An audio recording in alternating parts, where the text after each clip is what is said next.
l'Associació de Pares i Mares de l'Escola del CEIP l'Ermita Benifairó hem elegit principalment el que és l'agenda per dues coses.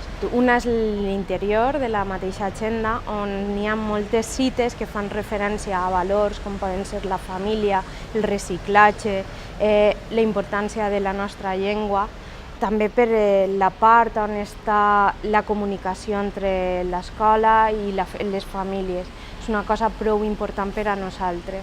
A banda d'això, també tenim el que és la portada, el poder-la personalitzar per a xiquets és molt important fer seu a l'agenda.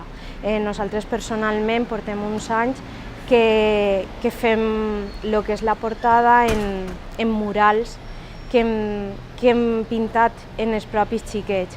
Aleshores la fan seua i li donen la importància i la cuiden com a algo seu que és.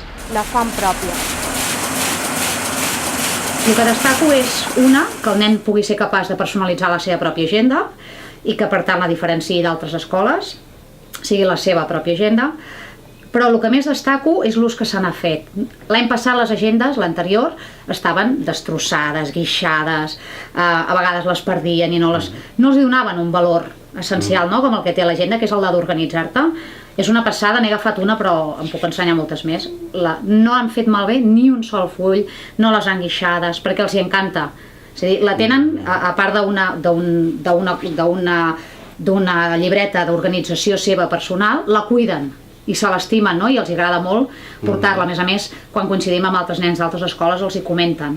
Està molt bé tot el tema que hi ha pel mig, hi ha tot un tema de la llengua, d'educació emocional, que es treballa a nivell de tutoria. Bon dia, soc en Jan i vaig a tercer i a mi aquesta agenda m'agrada molt perquè té les taules de multiplicar, que te les pots anar repassant. També té els canvis d'estacions, així t'orientes una mica, i té uns dibuixos molt originals.